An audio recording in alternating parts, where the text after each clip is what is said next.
Hello, everyone. Hope you're all well. I am Kevin Kelly from MLN, and you're most welcome to the Future of Place, which, in a very timely manner, I hope, will explore where and how we're going to live and work in the months and years ahead. In creating this event, our intention was and is to provide you with four things. The first is a glimpse of the future, not just as business leaders and professionals, but as residents, as homeowners, as parents, whatever your circumstances. Number two was to provide you with a stimulus to plan, particularly for the medium and the long term. Number three was to hopefully offer reasons to be excited. There are some who would suggest that the city will struggle to recover from the impact of COVID. I dare say you're going to hear different today. So how can you benefit? How can you get involved? We want to share that. And fourthly, to help us all consider the bigger picture when it comes to the workplace return decision. So we've a lot to get through. And I really hope this will prove to be, dare I say, a perspective shifting Friday lunchtime. In speaking with our panelists, my lens on these issues has certainly changed. So that's what we're hoping to achieve. Before we get started, though, I want to run through some housekeeping and practicalities, the purpose of which is to ensure that you get every ounce of value from today. So firstly, we want you to get involved and help shape today's content. So please do put your questions to our speakers using the Q&A button to the top right of your screen, and you may need to exit full screen mode in order to do that. Beside the Q&A button, you will see a polls button, and we would be most grateful if you would take 2 minutes to tell us what you have thought about the event. As well as that, the poll is where you can request the event pack, which includes speaker slides, speech transcripts, links to more information. I want to make you aware that you can access those at this stage, as that might save you some scribbling during the event. But again, the only way you can request those is through the evaluation poll, the usual trade-off. Now, we don't expect any connectivity or IT issues, but in the event of widespread technical difficulties, we will give you, and only you, i.e. only those who have registered for the event, access to a time-limited full recording. So in the unlikely event of mass technical issues, you won't miss out. Now, we have some 600 managers and leaders registered for an event that was created around 2 weeks ago. That's quite an achievement, and I want to thank those organisations who have helped to make it happen. In particular, I want to thank the MLN champions. Without their support, MLN doesn't exist, and these award-winning events don't happen. And you'll see the champion brands to my right. I also want to thank our partners for today's event. They are Danske, AMET, Ulster University, and Belfast City Council. They are taking the lead on many of the issues that we're going to be covering today, and we are delighted to be working with them. Now, we also want you to tell the rest of the world about today's content by tweeting about the event.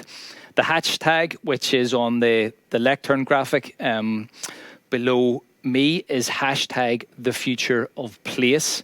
And the relevant Twitter handles are at @MLN_NI, at Amet Insurance, at Danske Bank_UK, at Ulster Biz School, and at Belfast CC. Okay, that is enough from me. Time to hear from our first speaker. He's a Financial Times columnist, best-selling author, and globally respected thought leader on modern and urban life. My two favourite facts, though, about Simon Cooper are that one of his most recent interviewees was none other than Kylian Mbappe. And secondly, he is the author of the 2018 Financial Times article entitled "The Speaker's Circuit is Where Original Thinkers Go to Die." So on that note, hopefully joining us remotely from Paris, Simon, it's over to you. Thank you very much, Kevin. Hello, everyone. Well, this is really a unique opportunity. The return from the pandemic is a once-in-a-generation chance to remake Belfast. And it's a chance that might not come again in our lifetimes. And that's true for cities all over the world. Some cities are going to get this right and some won't. And what I'm going to do is present an argument for what I think Belfast should do to become a better city to live in, both for the people who are already here and for the people who you want to attract to your city. And what should the goal be of this change? I'd say it should be to make Belfast greener, cheaper, happier, healthier, more equal and productive, and less polluted and lonely. And to do that, you're going to have to take away space from cars, from offices, and from retail, which is a change that's happening already, and give that space to affordable housing, community, and nature. Now, a caveat. Some of you are going to listen to this and say, these are just the babblings of an out-of-touch, aging hipster elitist who doesn't know how real people live. And none of this is realistic, but I am going to argue that what I'm proposing is not just aspirational, but also very practical. Now, what's the moment we're in? Obviously, everyone's talking about the shift to remote work, which is extremely important, but there's two other big changes going on in cities. One is the rise of cycling, especially electric bikes, and the other is the death of retail. So what do we need to do? Let's try and take it topic by topic, and I'll start with offices. What we've really had for the last 15 months, among many other things, is a global experiment in remote work. And we've learned a lot that we had no idea of in February 2020. And there's a growing consensus, I think, that for most workplaces, not all, for most offices, the future is going to be hybrid work. So you come in 2 or 3 days a week, and the rest of the time you work from home or from a co-working space near you. It's hybrid because we still obviously need offices. We need offices as places to meet colleagues, to meet clients, to exchange ideas, to learn the corporate culture of our employees. And we also need homes because if you ask employees, they really like remote working. Survey after survey this last year has shown this. For example, in international research by McKinsey, 4 in 5 respondents said they enjoyed working from home. And also, if you free people up from the commute, the daily commute, along with the season ticket or the car, the dry cleaning, the office lunch, you're giving them a bonus of time and a de facto pay rise. And what this is about is a lot of people quite like the office, but they don't like getting there. They don't like the commute. In fact, there was a very significant study in 2006 by the Nobel Prize winning psychologist Daniel Kahneman, many of whom will know of him, and the late great economist Alan Kruger, where they asked people to rank their daily life experiences, a study in the US. And people ranked commuting bottom, their least favorite daily activity, below work, housework, and even below childcare. So if we can do more remote work, then companies could downsize or close down their offices.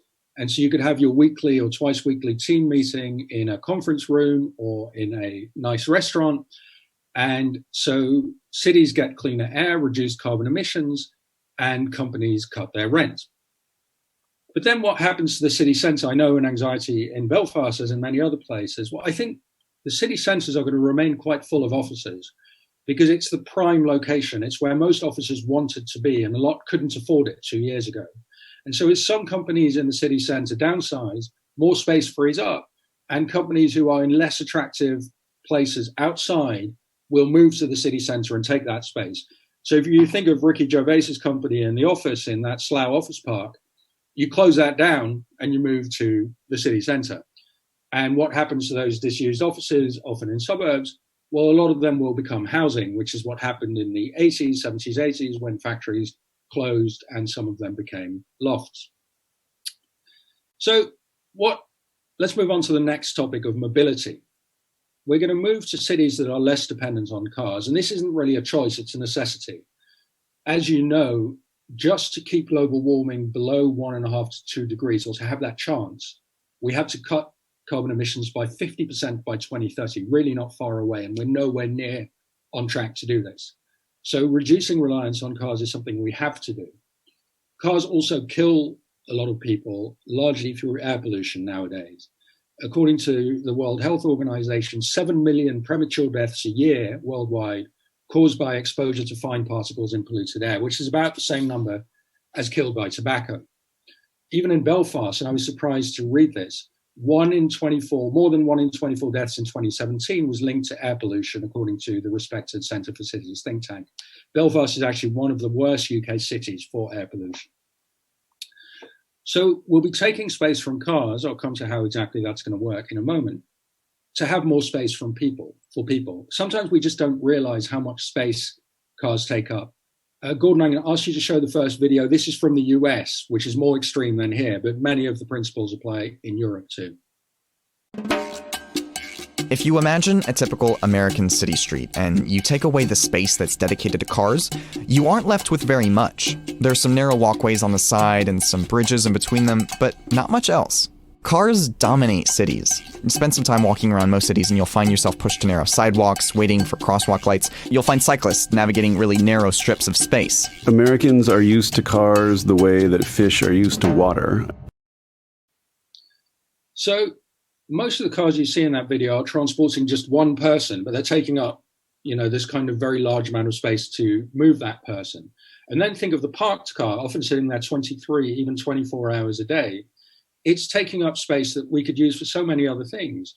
We could put a slide there, a micro park for children, so they could come down from their homes, meet the other kids on that side of the street without anyone having to cross the street, so you don't need a parent around. You could put a vegetable garden there, a ping pong table, a coffee van. There's all sorts of things you could do that would make the city more happy, green, safer, healthier, and more communal, because we'd be using that space to meet each other. And meeting each other is the whole point of a city. It's why we live in these dirty, overcrowded places. A city is a bunch of networks. It creates what Jane Jacobs, the great American urban theorist, called accidental encounters. In a busy city, you're meeting people all the time by accident. And someone you meet in your children's playground or at a party can give you a job, they can give you an idea, you can marry them, but you won't have accidental meetings if you're sitting in a car. So cars make cities less valuable. They also stop everyone else having accidental meetings because you can't go outside and you can't let your children go outside alone. And also in Belfast and many places, the road infrastructure is quite old, it's quite congested. So a car doesn't even actually help most people move around very quickly. Now, as you know, the shift towards car-free cities began long before the pandemic. I'm going to show you a slide of how New York's Times Square changed. I think you can see this now. Yes, you can see it now. This is New York's Times Square. The first picture, 2007, second picture, 2013. And this trend, of course, has been massively accelerated by the pandemic. There's a lot more cycling than a year ago in European cities like Paris, where I live. And one quite likely scenario for many cities is you start by banning diesel vehicles, then petrol vehicles, then you ban parking, and you end up banning private car ownership. Now, this is where people start thinking, well, it's nice for Simon, he lives in the center of Paris, city with great public transport, but how are people going to get around Belfast without cars? How are they going to come in from outlying areas without cars? And here I think the recent rise of the e-bike, the electric bike, is a game changer. An e-bike is a regular bike with a little motor attached. It can easily do 15 miles an hour, so it will work for most commutes in your region. And because of the motor, it can be used on hills or by older or less able people who would not cycle a normal bike. Gordon, if you could show the video from London, please. This is an electric bike, or e-bike, and Mayona Frost has been using one to get to work for 18 months. It has transformed her commute. I really love my e-bike. I've been cycling on it for about a year and a half, and it just makes the journey to work a lot easier. So I do a fair distance, it's 7.5 miles. The way home is quite uphill, so it can be a bit of a struggle at the end of a long day, but the e-bike makes it super easy. I know it sounds like an advert, but this is actually happening. E-bikes, not electric cars, are going to be the electric vehicles of the future in Europe. E-bikes outsold electric cars more than fivefold in Europe in 2019, and then they took off during the pandemic. Now, a decent one costs only about 700 quid now, which is the cost of about 5 weeks car ownership in the UK, according to the LeasePlan Corporation. Because, of course, with a car, you're paying for depreciation, for petrol, for repairs. So if you can turn a car commuter into an e-bike commuter, you're already giving that person thousands of quid a year and making them healthier. What about taking the kids around? Well, a cargo e-bike can carry a kid or two and 25 kilograms of freight. Of course, to do this, you're going to have to create far more cycling paths. But this is very feasible. Belfast, like most European cities, was created mostly before the era of mass car ownership. So it was built for people who went around often on horseback, walking, a few on carriages. And so if you turn a city made for horses into a city made for bikes, it fits quite easily. Whereas if you try to cram cars into that space, it doesn't. Now, how feasible is this? I'm going to show you the stats for the two most bikeable cities in Europe, Amsterdam and Copenhagen, compare them to Belfast. Amsterdam and Copenhagen, you'll see, are quite a lot bigger than metropolitan areas than Belfast, have a lot more people in them. So if they can make biking the main means of transport, you certainly can. Okay, next trend, collapse of retail. And even before the pandemic, cities had too many shops because cities were built before the internet mostly. And then during the pandemic, we all learned to shop online, and it's going to be brutal for landlords, the death of these shops. It's going to be brutal for city governments who are losing tax income, and it's going to be really hard for shop assistants, many of whom are going to go the way of coal miners. So there's a lot to not like about the collapse of physical retail, but it does seem inevitable. And one thing it will do that's good is going to free up space in cities. So, okay, those trends, decline of offices, cars, shops, rise of bicycles. So where does this leave our neighborhoods? How should they come out of the pandemic? Well, not everyone can work from home, as has often been pointed out. Not everyone has the space. So on a lot of high streets, replacing some of the shops that will go, you'll get co-working spaces. So you walk 5 minutes in the morning to your local high street, or you do it when the kids are at home at 4 o'clock, and you meet other people in your neighborhood and you sit there instead of coming into town. A lot of people who used to service workers in the city center, selling them sandwiches, cleaning, will now go to these neighborhoods. And so you're really moving back to the 18th century city where the workplace was in the home. And when people are working at home, that can re-energize neighborhoods. Because the problem with the old way is city center was really only alive during the day and neighborhoods in the evenings and at weekends. But now we're moving to a situation where a lot more people, not everyone, of course, some people will not be able to work from home, but a lot more people will be working in the neighborhood where they live. And that will make those neighborhoods alive from early morning till late at night. That also makes places safer. I mean, Jane Jacobs says this is eyes on the street. When there's people around at 6 in the morning, at 11 at night, all day, eyes on the street prevent crime, because obviously you don't want to commit a crime when lots of people are watching.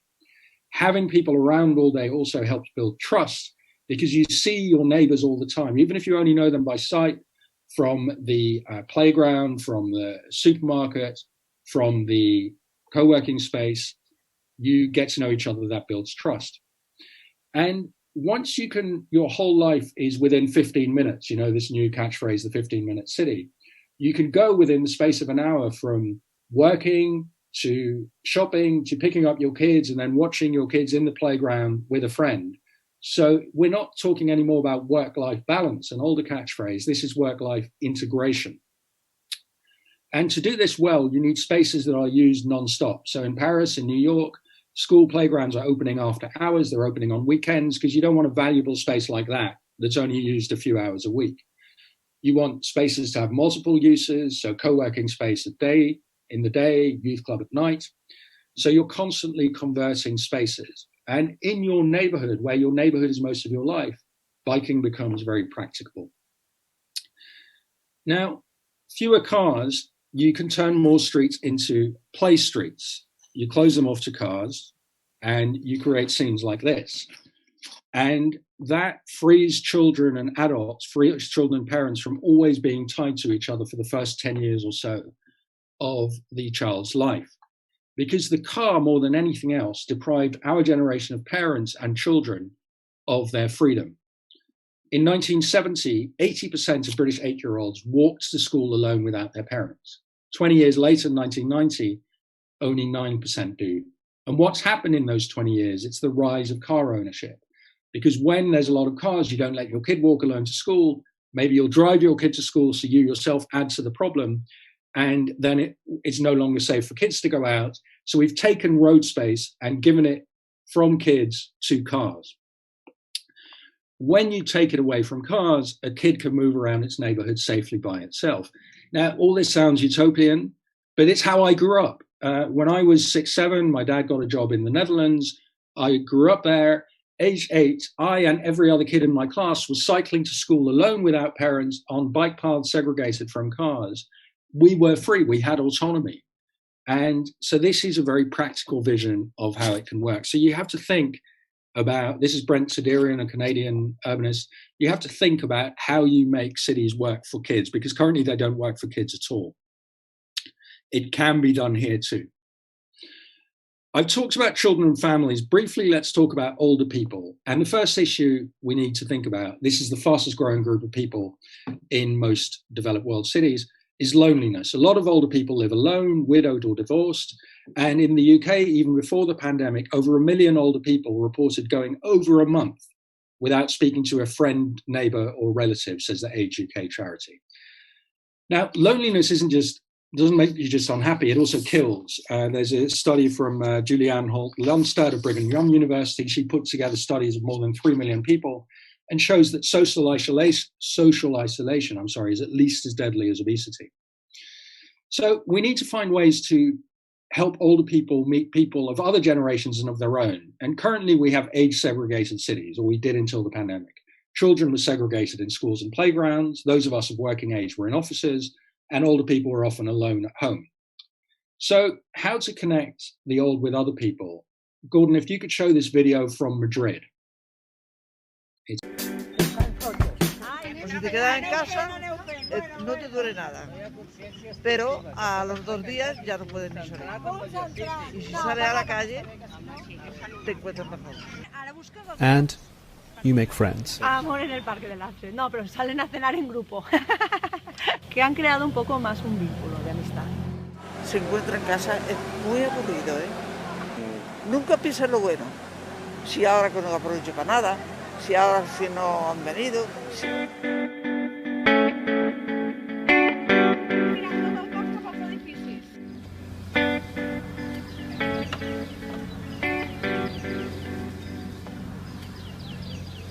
Bueno, adiós.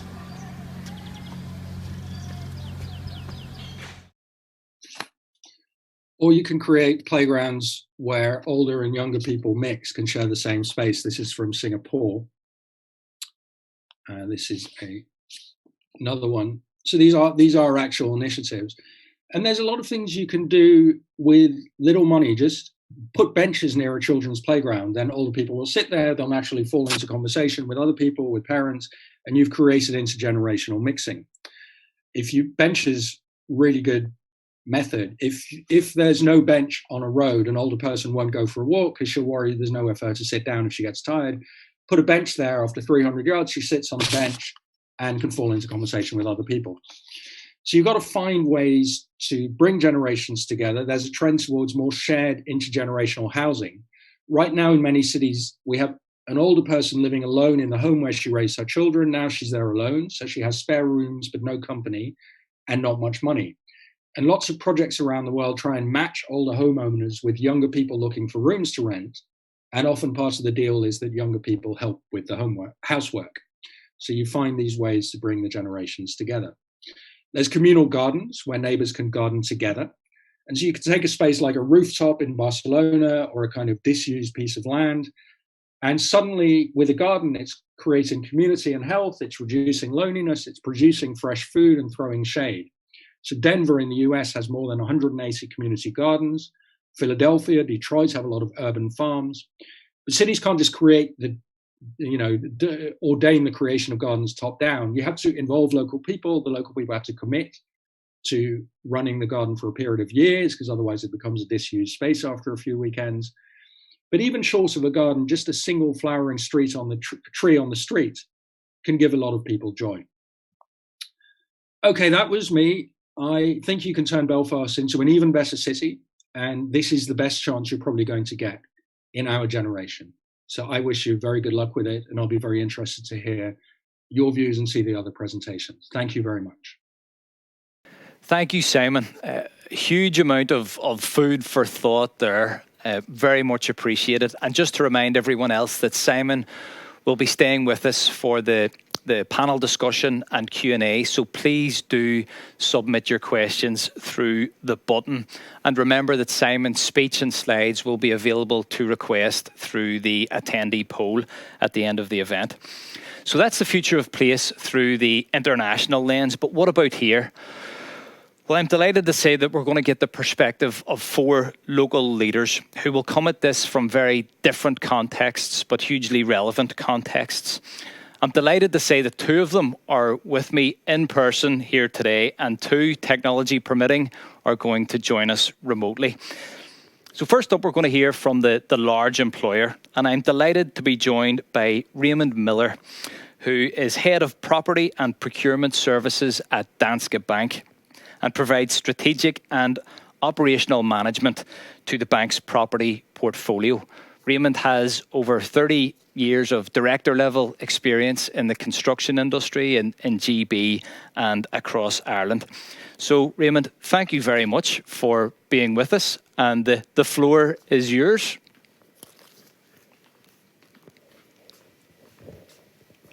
Hi, everybody. Kevin, thank you very much for the introduction. It's great to be here today, and actually in the flesh as well, or with Kevin and the rest of the guys here. So really welcome the opportunity. So thank you for that. The slides are quite a lot of content in, so don't be concerned. They will be issued out as an abridged version at the end of the presentation. Danske Bank, this is the estate in numbers, so very, very quickly, we have circa 1,400 employees, 281,000 square foot, with across 36 branches, 2 corporate offices, 2 regional centres, and 200 ATMs spread across the estate. Our journey, like everybody's, really started 23rd of March 2020 when the first lockdown kicked in. We then had to basically get 80% of our working population set up and working from home, which was a logistic and challenging period of time for us and for everybody in the experience of the pandemic.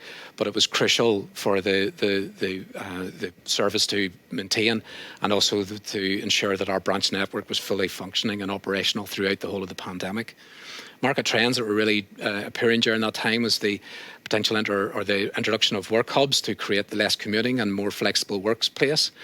80% or 87% of companies expect to decrease their property portfolio due to more remote and flexible working post-COVID-19. And 80% of employees would choose a company which offers a flexible work life instead of one that doesn't. And that's all about staff retention, staff attraction, and really being seen as the employer of choice. 2020, we issued out the survey. People were already working from home at this stage. The purpose of the survey was to gain an understanding of how individuals and teams had to adapt to the new way of working, the benefits and challenges of working in a dispersed team, and provide an insight into the source of information as to how we may improve our way of working. And the output from that was really the 2 main questions was around working from home, many number of days you want to work from home each week, and the number of days you work in the office. And that really underpinned our BY framework, which was to concentrate, collaborate and connect. So we have it set up that you're 1 day in the office, 2 days at home, or 2 days either at home office or within the work hub setup. So the why, what and how. So the Better Ways was introduced to drive the journey for a more flexible and modern working place. The what was to design an objective to create a complementary team workspace that supports the focus of working from our home working space, provide an alternative space for the individual to get a break from home and another opportunity to connect with their colleagues, a place that encourages diversity, inclusion and engagement, learning mentoring space, which is key for staff retention and actually developing those postgraduates coming into the business and so forth. And really the how for us then is the next period is to create those workspaces into a flexible and activity-based setting and move away from traditional fixed workstations into a more flexible and shared workspaces. This is really the crux of our Better Ways of Working model, our glimpse into the future of place. The four overarching with the icons, the colour icons, are really our four principles. So the video or the virtual video first, the flexible collaboration, and for the force of good. And touching on each of those, primarily starting with the force for good, driving our social agenda and using our role to drive and support NI. That was a key message and role from our CEO, Kevin Kingston, and has been taken up also by our new CEO designate, Vicky Davies. So that is what Danska's main drive is. But within the property estate then, for us, it was to expand the flexibility and support work-life balance so that colleagues are able to work from home and in local hubs. Trust and empower individuals and teams to deliver outcomes, supporting colleagues' work-life balance and their ability to give their best. Creating tailored spaces and technology to create an exceptional experiences. It's driven by people. The hybrid way of working we talked about, the employee well-being and mental health, which is key to that, retention and attraction strategy, and also employee engagement. Dedicated meeting and collaborative spaces, and we're going to see those very shortly. Desk booking in advance, so you have an app that you can actually book your desk. We have clear desk policies, personal lockers, and eliminate dedicated desks where possible, and we've created neighbourhoods. So what does that translate to within the physical estate? So this is one of the floor plates in Donegal Square West. We've created different zones, as we call them, for working in, where we have a focus zone, a meeting zone, a collaborative zone. Sometimes they're referred to as the me space and the we space. We've created shared breakout zone spaces that people can relax and recharge, and then the neighbourhood zones. Now, we had thought about our collaborative zone on each floor, but rather than doing that, we actually created a collaborative zone on the mezzanine floor. So this is a complete floor dedicated to collaboration, which we've then split into a team zone, which is private. So it's like a semi-informal boardroom space. We've got the focus, the me spaces, team zone alcoves, which are semi-private, and then we've got a full open plan workspace, or collaborative space that can be split into 3 zones or down into 1 for a town hall. To create a different agile working space. We then have got our community zone, which is on the ground floor in Donegal Square West, in the Hard Street, Donegal Square West junction. And we've created a cafe zone for that touchdown, reconnect and get our people, once they come back into the office again, to really establish those old friendships, I suppose, for want of a better description. Looking at our environmental just for 2021, but the biggest thing for us is our climate pledge, which is signed up to with the BITC, which is a 50% reduction by 2030, which we're well on target for. And we've had a significant investment from Top of Bank to allow us to do that and swapping out fossil fuels and switching to green energy.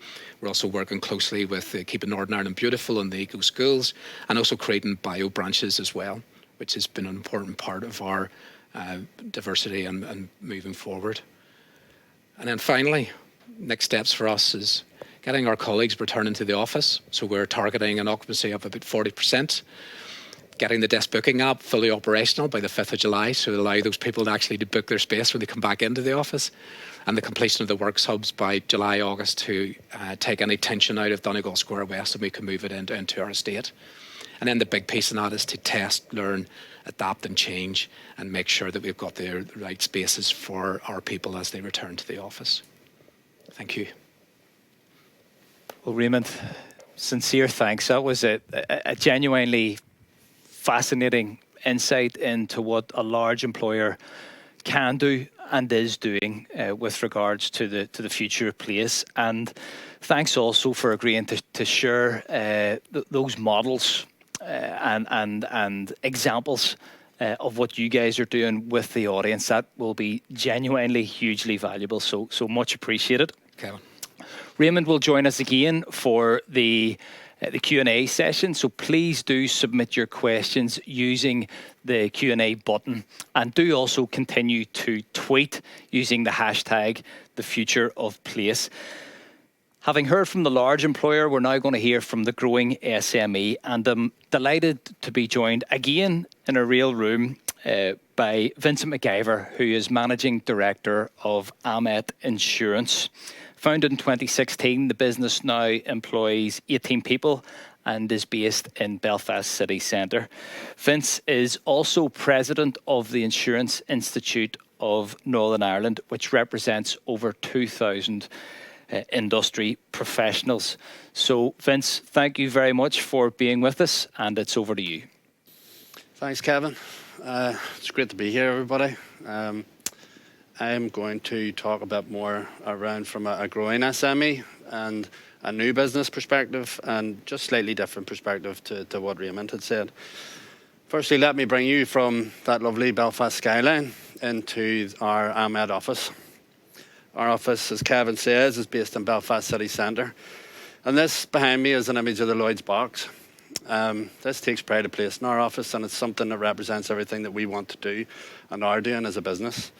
It's a box that's taken from the underwriting room at Lloyd's of London, and it was brought back here by Jack McElduff many years ago. And as I say, it takes pride of place, and it represents what I'm going to talk about today.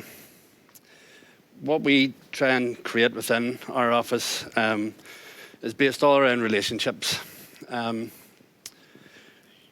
We built our business on relationships, and we rely on it to sustain our business, and that all comes through being able to talk to people. And that's what this box actually represents. Beginning of Amet, we wanted to create an atmosphere to trade and a great place to work. And that meant being able to learn and grow together as professionals and as people, and creating a family atmosphere that we as a company were used to previously, and people were used to previously. And that means getting to know each other. It means being connected, and it means being approachable in terms of how we do business. And that all starts with our colleagues. We need to understand our colleagues. We need to know their needs. We need to know how to help and support them and trust them. And they need to be able to trust everyone within the business. And that means learning expertise. It means creating a culture of professionalism. And through that, we all gain information. But that feeds through into our customers. Again, you need to know your customer. You need to know the people within their offices, how to deal with them, how they like to work, what their expectations are. And that comes through meeting people. And this is what this box represents. We like to meet people. We like to invite people into our office to sit and talk. You know, we like to go to other people's offices and sit and talk, or meet in a coffee shop and talk to people and learn how they tick. And as the old saying goes, it's always good to put a face to a name. But that creates the culture in terms of how we like to work. It can be defined in many ways, but for me, it's our colleagues, it's our customers, and it's our style of business. We brought like-minded people in with us. As Kevin said, we're only 4.5 years old. We're up to 18 people. But we brought like-minded people in that are going to grow with us. And we work with people that think in the same way and that want to deal in the same way. And that not only brings hard work and development of people and others, but having a bit of crack and a bit of fun about the office as well. COVID has had a big impact on that across, I would say, what everybody has done and what a lot of services and other businesses across Northern Ireland deal with. But it's created much more difficulties with that culture. You know, we miss our place of work, being able to meet people face to face and talk and learn. We've been lucky to be able to trade through COVID from home, and you know, technology's had a big impact on that, being able to still connect. But building that relationship and that trust between colleagues and customers comes by meeting, in my opinion anyway. Again, there has been an impact on learning and development. Technology has helped us move home, as I say, but we need to weigh up the benefits of technology to how we want to trade. We can stay connected, but we want our employees to learn and our colleagues to learn. And the way to do that, I feel, especially new people coming into the office and new people starting new jobs, is sitting beside more experienced people and learning from them, seeing the questions they ask, seeing the information they gain, you know, seeing how they behave. When they're given bad news out, how do they do that? You know, how do they rationale that with the people they're talking to? And the box has created a way for us to do that in terms of representation. I learned a lot sitting at this box, seeing people come in, brokers come in and present a risk to you, you can look at them. You can see their body language when you ask them key questions. You can look at the whites of their eyes, if you like, and see if you're getting the information out of them that you feel is right. And it's all about gaining that information. And we want our employees to be able to learn and build confidence to be able to do that. Service, that comes onto the service part of that, and being able to do that, people coming into the office and talking, being able to get an answer and a quote, if you like, from us straight off is key to what we want to do, and that's how we build our business up. I'd say we win probably more business doing that face-to-face than we do over email or phone. And this dates back to how insurance was created back in the 1600s in a coffee shop in London. Nothing has changed from that point of view. How does the future look for us? For me, we'll not be going 100% virtual. There's other bigger companies that are going in that direction. We are looking at a hybrid approach, but for me, there's two parts to that hybrid approach. One is coming into the office, but being able to still work at home. But two, it's embracing technology, but also thinking back to how we continue to trade in terms of building relationships. There is a danger of some industries, if you like, becoming a bit faceless, which we want to make sure doesn't happen. Technology is great, and it's helped us all move and continue to connect, but we need to maintain advice face-to-face. We need to maintain relationships and trust, and also the skills and learning that we have in an office environment or in other places. So for me, it's embrace tech, but don't forget the old and basic ways of trading. Build relationships, build trust, and talk to people. A combination of both, I believe, is the best future of place. Office and home, tech and relationships. Thank you. Vince, thanks a million. I think that's such an important message, that relationships will continue to drive the growth of your business, but also underpin the continued growth of the profession. So thanks for sharing the AMET take on this. And Vince will be back along with Raymond and our other speakers to participate in the Q&A. So please do submit your questions, and please do also continue to tweet about the event using the hashtag #TheFutureOfPlace. Now, we're now going to explore the future of place in the context of a transformational project for our city. As Provost of Ulster University campuses at Belfast and Jordanstown, our next speaker, Professor Raffaella Folli, plays a key role in the development of the enhanced Belfast City campus and leads the links to local communities by promoting the vision of third-level education as key to social development. Rafi is, fingers crossed, going to join us remotely. But before she does, and to set the scene, we're going to play a short video.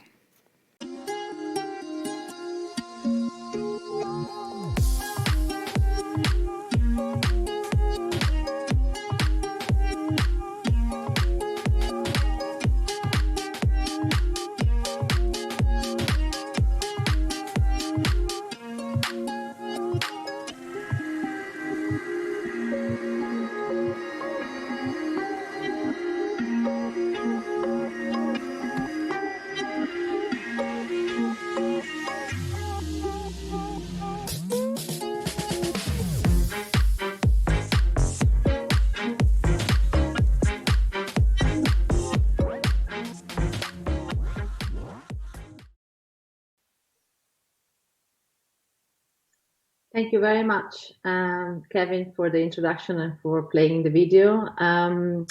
So as Provost of the Belfast and Jordanstown campuses, I am really delighted to join you, albeit virtually, for this important event. And I would like to say that I welcome the backing of the Management Leadership Network in supporting local leaders to access the thinking and insight and experiences of thought leaders that clearly had something to tell us today about these very important issues. Oopsie. I think the first, oh, there we go. So my name is Raffaella Folli. I'm the professor of linguistics as well as the provost of the campuses. I'm Italian, as you probably could tell from my accent. I joined Ulster 16 years ago after having studied and worked in several globally significant universities like Milan, Oxford, and Cambridge. I can tell you with absolute honesty and passion, and I think the fact that I stayed for so long perhaps gives a little bit of reality to this, that this is a fantastic university set in a really great city where studying and living is easy, at least compared to Milan, because it is affordable, it is enjoyable in so many ways. As a university community, we see ourselves as agents of change. Daily, we embrace the privilege of educating the next generation and the challenge of passing on skills and techniques that create innovation. We are proud to be identified with our community, and my role really relates to that. And we live and breathe the view of a university as an engine of social, economic, and cultural improvement. So the journey we're on, a few numbers. So as you probably will be aware, if you are from Belfast, so we're joining somewhere from the region, the university is undertaking one of the biggest and largest higher education capital builds in Europe. We see it really as a game changer for our institution, for our city, and for our wider region. I think the figures often help to speak for something for itself. So 365 million investment, 15,000 staff and students moving into this new campus. Just to give you a sense, the size of the city of Armagh. 75,000 square meters, many other numbers that you see here about the lifespan of the building. One figure that I would point you to is the 1.4 billion in regeneration impact for the region. Also for the city, an iconic building which has already been shortlisted for international architecture competitions. Remarkable as the building is, though, we are very clear our new campus is not about the bricks and mortar. Our vision for the new campus is to promote a creative, innovative, transformative, and vibrant environment inside and outside that will stimulate, inspire, and add value to the core of our activities in research, teaching, and innovation, but equally transform the city and the region around us. The new campus will include an assortment of modern state-of-the-art facilities for the delivery of many programs, the ones that are currently in Belfast in arts, architecture, and business, and alongside that, many of the programs that are currently taught at Jordanstown. The new campus has been really designed as a campus community within a building. Staff and students will be given access to high quality, digitally smart and socially connected academic and social spaces. Crucially, our new space will facilitate increased social, cultural and professional connections between academics and students on the one hand, and the local people, the businesses that make the university what it is. Two examples of this, you saw them in the little video, the Academy restaurant and our unique shop, which is an art-led shop run by the students, placed at the corner of the two buildings and placing us right at the heart of this area.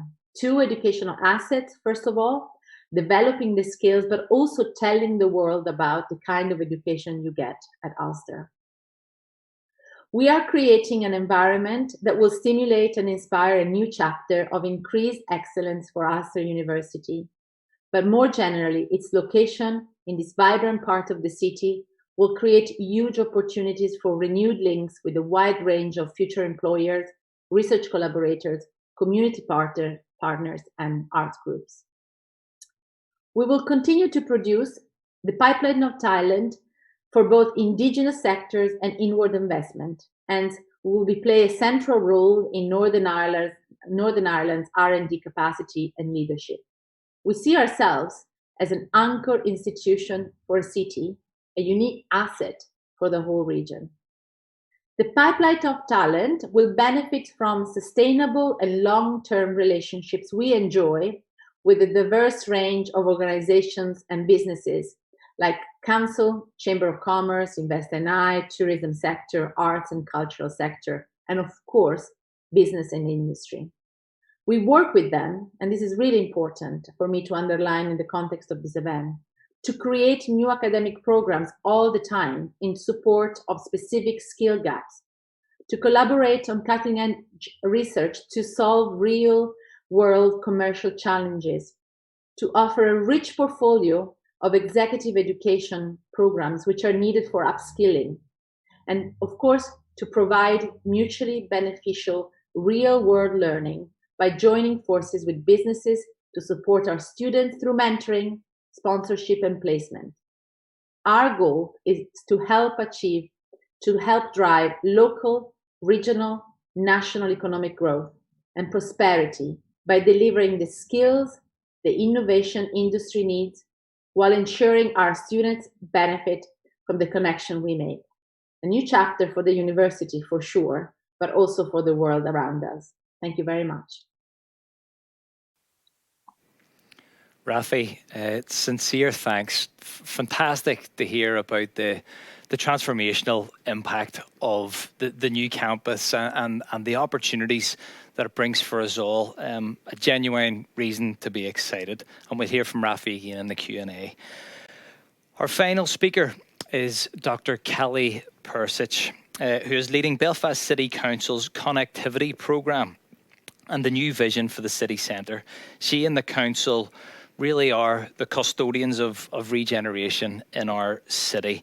And I'm delighted that she is able, I hope, remotely to join us today. So, Kelly, over to you. Great. Thank you very much. We're pleased to be able to speak at this event today. So I'm going to tell you a bit about the work that we're doing in our city regeneration and development team. So just as a context, Belfast is an ambitious city, and we already have plans in place and policy levers to help support our growth strategy, because we want to grow our population, we want to provide new jobs and build new homes. So there's quite a bit to be excited about in Belfast right now. So this is just a snapshot of our opportunities. But Belfast is a city that's compact and punches above its weight. And what we're quite excited about right now is the £850 million Belfast Region City deal. And what we're looking at delivering within that is a focus on physical and digital infrastructure, tourism, innovation, and skills and employment. Alongside supporting this is our Renewed Ambition program, which is a joint public and private sector-led initiative to realize the real estate ambitions of Belfast and the wider city region. So we have strong city networks and engaged and approachable leadership. So it's possible to quickly have conversations here. You can make a difference in Belfast. So Belfast City Council is moving into new spaces, and this is an example of this. We're taking forward housing-led regeneration, and the way we're doing this is releasing our own land for mixed-use, mixed-tenure development. This helps support our growth strategy and the wider ambition of the city for livability.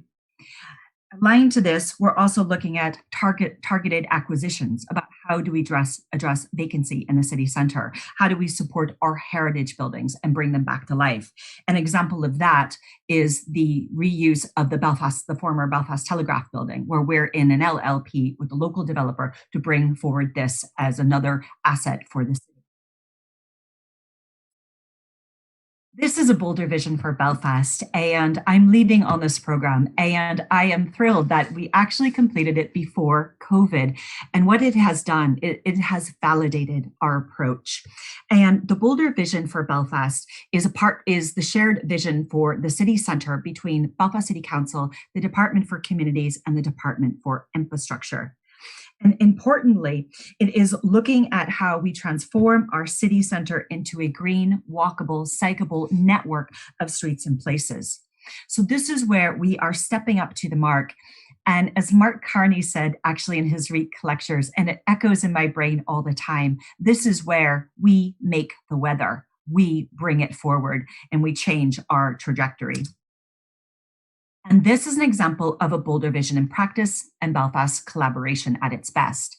So Belfast City Council worked with our business improvement districts to help revitalize the city centre as part of our COVID recovery.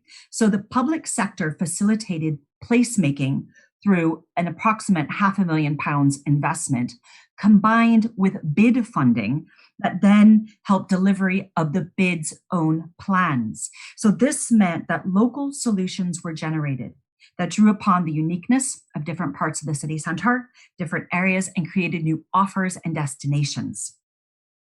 And what we put in place were parklets and seating for hospitality, for play, new lighting, new planting. So it's work underway, and it's quite an exciting new dynamic for the city. When I think about the return of the workplace, I think about how cities are the space of interaction and exchange. They always have been, and they will continue to be. And this renewed focus on both people and place is something to be quite excited about, which will drive our recovery. So we have the foundations in place in Belfast for recovery and reasons for people to come together. So for example, our key sectors are driving our recovery and that return to the city, because we know that innovation doesn't just happen in your office or between back-to-back Teams meetings, but is in the wider city ecosystem. And to prepare the city for the return and workers coming back, we have undertaken tangible projects, because return to the city is about a new way of living too. So we have refreshed our entries and lanes, which are distinctive mixed-use spaces in Belfast that are now painted and vibrant and help echo the history of the area.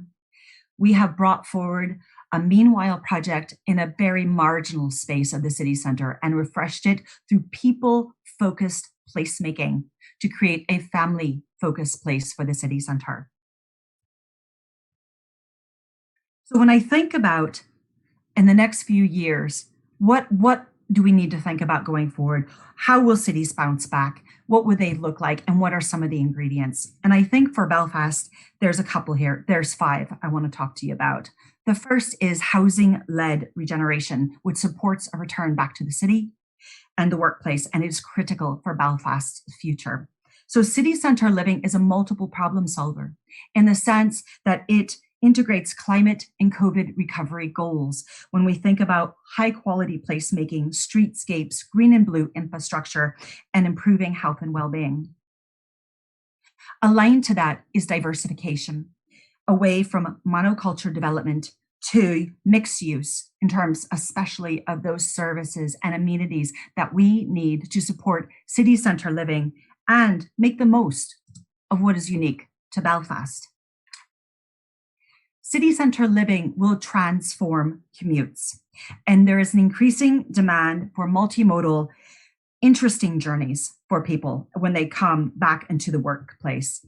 I would say that there is a demand for people to be able to make carbon neutral choices, and it's something to think about as we go forward. For council, what we're doing to drive this agenda is providing cycle parking, active travel hubs, new smart bikes, and currently we have a tender open for an e-cargo delivery pilot.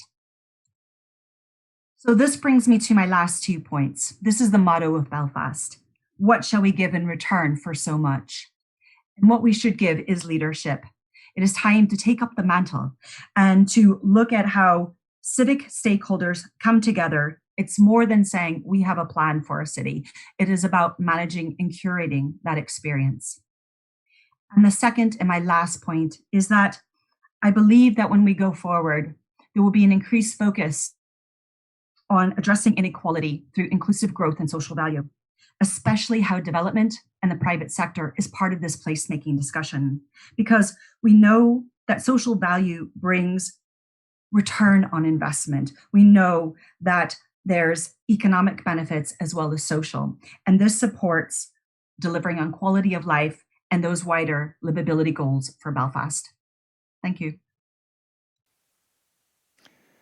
Kelly, thank you very much indeed. Quite inspirational, actually. And for me, very affirming that Belfast City Council is actually delivering a lot of what Simon was encouraging within his presentation. So thank you, and thanks to all of our speakers. We're now going to field some questions. Before we do, can I remind you all that The event pack is available. It includes transcripts of speeches, it includes speaker slides, and it is available to request through the attendee evaluation poll. So if you want the slides, please do that. Okay, straight into questions. And I think we will go to Simon first, if we may.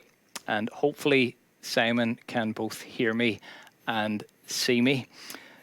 So, Simon, the first question, it's actually a mix of two questions.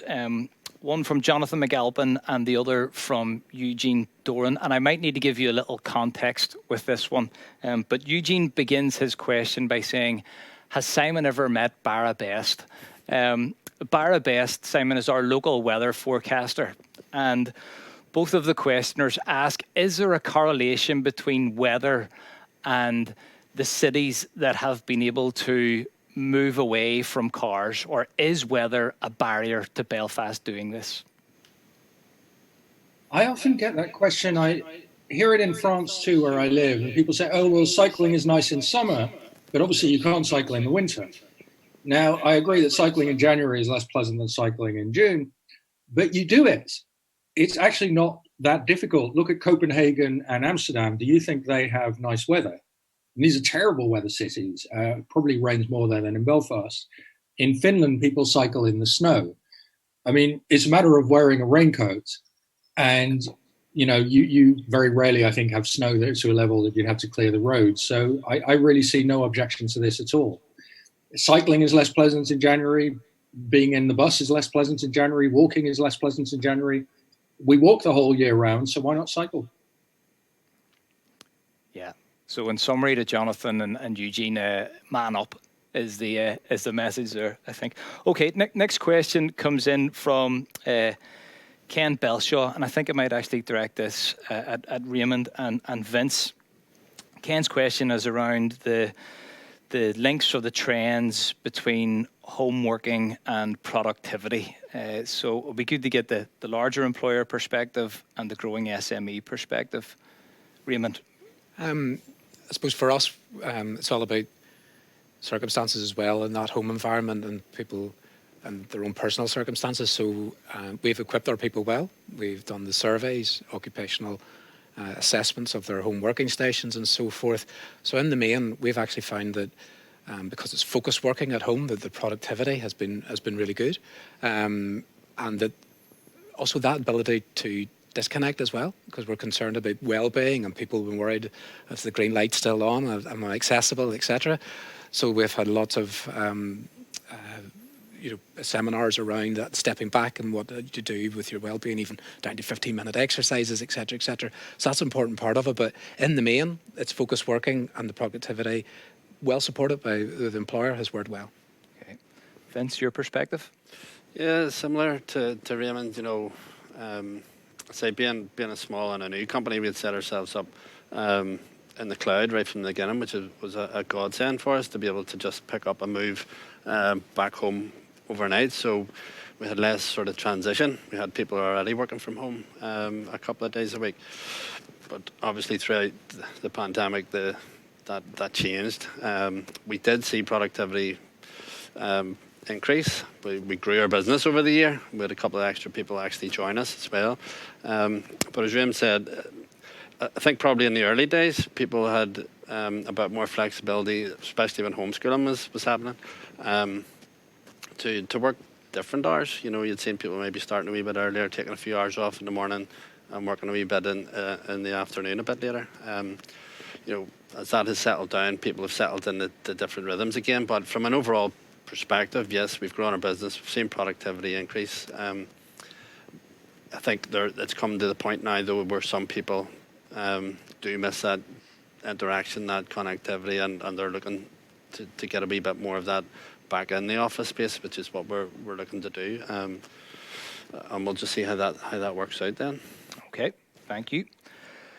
A theme running through the questions is collaboration, and I would like to put that theme to both Callie and Rafi, if I may.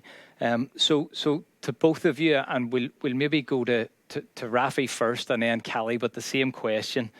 So what role will collaboration play with regards to the future of Place? And then secondly, how can we get involved? So if you had one call to action for business leaders relating to, let's say, the campus, Rafi, what would it be? So collaboration and one call to action. Well, collaboration will, as you say, continue to be essential. It is at the heart of the university DNA, really. I mean, Ulster is a university that has a really longer established history of working with employers to develop new programs, to get them in the classroom often, to give a sense to the students of what's to come when they're coming out of the classroom and joining the workforce. The call to action is really to do our best to create the political, social, cultural, and economic scene that is needed for what is a very, very proud and ambitious city to reach its potential, because of course all those infrastructural requirements are necessary for what we want to achieve together. Thank you. And Kelly, if I was to put the same question to you, the importance and role of collaboration and the one call to action for business leaders from the council. Yeah, so collaboration is critical for us going forward as we shape our city. And I think it's one thing we're very good at and has accelerated over the COVID period, because it has forced us all to come out of our comfort zones in many ways and to move quickly, but we had to move together to have success. So that role of collaboration will only increase as we go forward, because the private sector, the public sector, communities, other civic partners, we are all stewards of the city in many different ways. And that collaboration and that ownership is really important to get us there. The call to action would be, to me, is that we have very strong city networks and leadership already. So we have, for example, the Renewed Ambition Program, which is a group of private sector as well as public sector working together. I think that it's about plugging into those networks. And when you plug into networks, you reap bigger benefits because you are making connections, you're thinking more agilely. And I think you will also start taking more risks. And I think that's a benefit of collaboration. Thanks. Yeah, great answer. Simon, we'll come back to you if that's okay. A question from Margaret Plunkett. How do you rate the adaptability of people in general to some of these changes to work and lifestyle? So if I might add to that, for cities that have moved ahead, has the transition been painful? Can you talk to that? Well, we've all shown ourselves incredibly adaptable in a way that I think nobody had expected a year and a half ago. People were able to live at home, to work in a completely new way within a week. And people obeyed very largely the rules of quarantine. We moved to these completely different lives. We gave up so much, and almost everybody was on board with it. So I have enormous faith in people's adaptability. And the benefit of the big change to remote work is that most remote workers are very much on board with it. Most people want that. I think the difficult adaptation is going to come from people whose job it was to manage people in the office, because they are going to be worried that they're going to become redundant. The manager whose job was going around the office kind of monitoring people, that person is going to have to reinvent him or herself, and that can be difficult. I think for the mass of society, this transition is giving people much more of what they want. Yeah, absolutely. And that ties in with your point that this is an opportunity to remake a once-in-a-generation opportunity. Okay, another question which I'm going to put to Vince and Raymond, if that's okay. What are the challenges of bringing new people into your business? And if you can keep your answers succinct to that one, please. So Vince first. Yeah, as I say, we've had a couple of joiners throughout the year. Look, being a smaller business, it's maybe a little easier for us to try and manage that and bring people up to speed in terms of systems, etc., and how we like to work. The one big challenge is for new people into, say, a new industry, someone that hasn't had any experience coming into the likes of insurance. How do they learn the intricacies, if you like, of policies, etc.? How do they learn how we like to work? How do they learn, about what their colleagues do on a day-to-day basis? That's been the real challenge. And going forward, that's why I suppose I sort of said we need a mix of the office and home, because those people need to be able to go in and sit with more experienced colleagues and learn from them and learn, as I said earlier, key questions, key responses, and how to deal with people. For me, that's probably been the biggest challenge and the way that we're going to look at it going forward. Thank you. Raymond? Well, I am one of those people. I joined Danske in September, so I was right at the heart of it, like at the pandemic at that stage when it was moving through into this next stage or whatever. It has been difficult and challenging, but I must admit Danske had a fantastic induction program. It was computer or CB training or computer generated training and so forth. So it was really intuitive. It was simple, straightforward. I have met all of my team, but I haven't met them. I think I've met one or two of them physically in 9 months. So that's difficult just to engage and connect with people. So us moving forward into the hybrid model is a great opportunity for me. The big piece in that is it's new recruits starting their career, the mentoring, nurturing, bringing those people along, because that coffee moment, that exchange of information, or actually just the interaction, as Vince says, and hearing people and how they would, lessons learned or how that's been progressed. Those are the real learnings that are invaluable, which you can't get remotely. They have to be in that mentoring, nurturing environment. Yeah. Okay. Thank you. Kelly, a question from Barry Taylor, and it links your presentation with Simon's.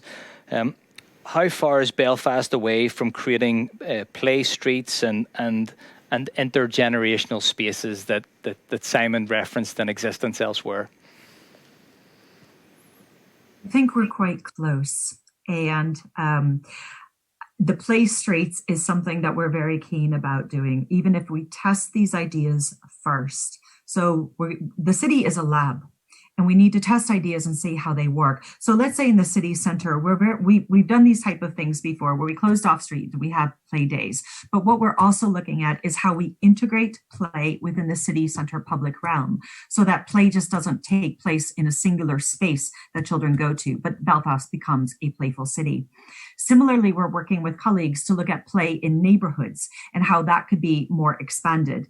The thing that enthused me, and I made a note to self to check out what is going on in Madrid, because the intergenerational neighborhoods and that space together really, I thought, was quite thrilling and something we could do very well as we go forward, integrating this within the city centre. So this is something that we need to put on our to-do list, is about the intergenerational aspects of it, because even a bench is simple and it is something, but even if we could have even more interaction, I think that would bring huge benefits for the diversity of our city centre.